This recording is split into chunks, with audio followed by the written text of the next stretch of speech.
தியாகி இமானுவேல் சேகரனாரின் குரு பூஜை இந்த நிகழ்ச்சியில் காங்கிரஸ் பேரியக்கத்தின் சார்பாக எங்கள் தலைவர் மல்லிகார்ஜுன கார்கே, இந்த தேசத்தின் எதிர்க்கட்சி தலைவர் ராகுல் காந்தி அவர்கள் சார்பாக இன்று அவருக்கு மலரஞ்சலியை செலுத்தியிருக்கிறோம். முதல் 9ஆம் தேதி 10வது மாதம் 2010ஆம் ஆண்டு தலைவர் ராகுல் காந்தி அவர்கள் டாக்டர் மன்மோகன் சிங் அவர்கள் பிரதமராக இருக்கும் பொழுது தேசிய தலைவராக அங்கீகரித்து ஸ்டாம்ப் வெளியீட்டு விழாவில் கலந்து கொண்டார்கள். இதை முதல் இந்தியாவில் அங்கீகரித்தது காங்கிரஸ் பேரியக்க தலைவர்கள். தற்போது நம்முடைய மாண்புமிகு முதலமைச்சர் அவர்கள் எங்களுடைய கோரிக்கையை ஏற்று மணிமண்டபமும் திருவுருவச் சிலையும் அரசு விழாவாக அறிவித்திருக்கிறார். காங்கிரஸ் பேரியக்கத்தின் சார்பாக மாண்புமிகு முதலமைச்சர் அவர்களுக்கு பாராட்டுதலையும் நன்றியும் தெரிவித்துக் கொள்கிறோம். இந்த நிகழ்ச்சியில் எங்களோடு எங்களுடைய மேனாள் நாடாளுமன்ற உறுப்பினர் அகில இந்திய செயலாளர் திரு விஸ்வநாதன், துணைத் தலைவர் திரு சொர்ணா சேதுராமன், பொன்னேரி சட்டமன்ற உறுப்பினர் திரு துரை சந்திரசேகர், மீனவர் அணியின் தலைவர் திரு ஆம்ஸ்ட்ராங் பெர்னாண்டோ, திரு மூர்த்தி அவர்கள், திரு லெனின் பிரசாத் இளைஞர் அணி தலைவர் அவர்கள், ராஜாராம் மாவட்ட பொறுப்பாளர், கார்த்திக் மதுரை மாவட்ட தலைவர், செல்லத்துறை அப்துல்லா, சரவணகாந்தி, பாக்கியராஜ் அவர்கள் போன்ற தலைவர்கள் எல்லாம் இன்று காங்கிரஸ் பேரியக்கத்தின் சார்பாக கலந்து கொண்டு அவருக்கு வீர வணக்கத்தை செலுத்தி இருக்கிறோம். மீண்டும் ஒரு முறை 2010ஆம் ஆண்டு 10ஆம் மாதம் 9ஆம் தேதி ஸ்டாம்ப் வெளியிட்டு தேசிய தலைவராக காங்கிரஸ் பேரியக்கம் அங்கீகரித்தது. இப்பொழுது மாண்புமிகு முதலமைச்சர் அவர்கள் மணிமண்டபமும் திருவுருவச் சிலையும் அரசு விழாவாக அறிவித்திருக்கிறார்.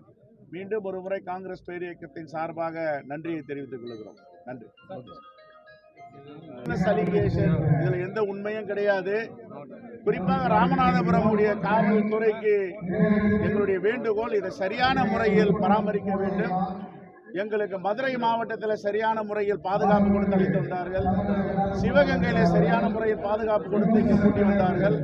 ராமநாதபுரத்தில் எந்த பாதுகாப்பும் இல்லாமல் எங்களுடைய நாடாளுமன்ற உறுப்பினர்கள், தலைவர்கள் எல்லாம் சரியான முறையில் இங்கே நடத்தவில்லை. வருத்தத்துக்குரியது. ஏன் ராமநாதபுரம் காவல்துறை இவ்வளவு மெத்தனமாக இருக்கிறது என்ற வருத்தத்தை நாங்கள் இங்கே பதிவு செய்ய விரும்புகிறோம். கட்டுப்பாடோடு வருகிறோம், ஆகையால் எந்த பிரச்சனையும் இல்லை.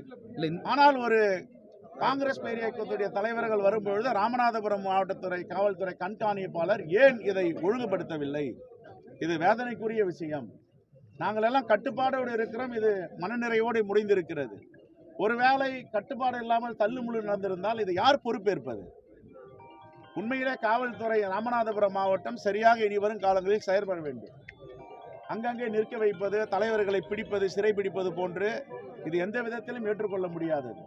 நானே வருகிறேன், யாரும் கூட கிடையாது. சிவகங்கையில சரியான முறையில் கூட்டிட்டு வராங்க, மதுரை மாவட்டம் சரியான முறையில் கூட்டு வராங்க. ராமநாதபுரம் மாவட்ட காவல்துறைக்கு என்ன பிரச்சனை? ஏன் இவ்வளவு அலட்சிய போக்கு? இப்போது நம்முடைய விளையாட்டுத்துறை அமைச்சர், இளைஞர் நலத்துறை அமைச்சர் வராரு. இப்போ அவர் வரும்போது அவருக்கு என்ன சரியான பாதுகாப்பு கொடுக்குறாங்கன்னு தெரியல. அதனால இதெல்லாம் மாவட்ட காவல்துறை கண்காணிப்பாளர் ஒரு முக்கியமான நிகழ்வு நடக்கும் போது தன்னுடைய கட்டுப்பாட்டில் நடத்த வேண்டும். ஏதோ அனாதைகள் வந்துட்டு போற மாதிரி வந்துட்டு போக முடியும். பாதுகாப்பு தொய்வுங்கிறீங்களா சார்? வரக்கூடிய ஒரு பாதுகாப்பும் கிடையாது. தொய்வு இருந்தா தானே சொல்ல முடியும். ஒரு பாதுகாப்பும் இல்லைங்க. நன்றி சார். இனிமையாவது எங்களுடைய வேண்டுகோள், இனி வரும் கூட்டத்தை சரியான முறையில் கட்டுப்படுத்தி எந்த பிரச்சனையும் ஏற்படாமல் பாதுகாப்பு கொடுக்கணும். எங்களை மாதிரி ஆளுகளுக்கு எங்க இந்த மாவட்டத்தில் பாதுகாப்பு இல்லைன்னா வேற யாருக்கு நீங்க பாதுகாப்பு கொடுக்க போறீங்க?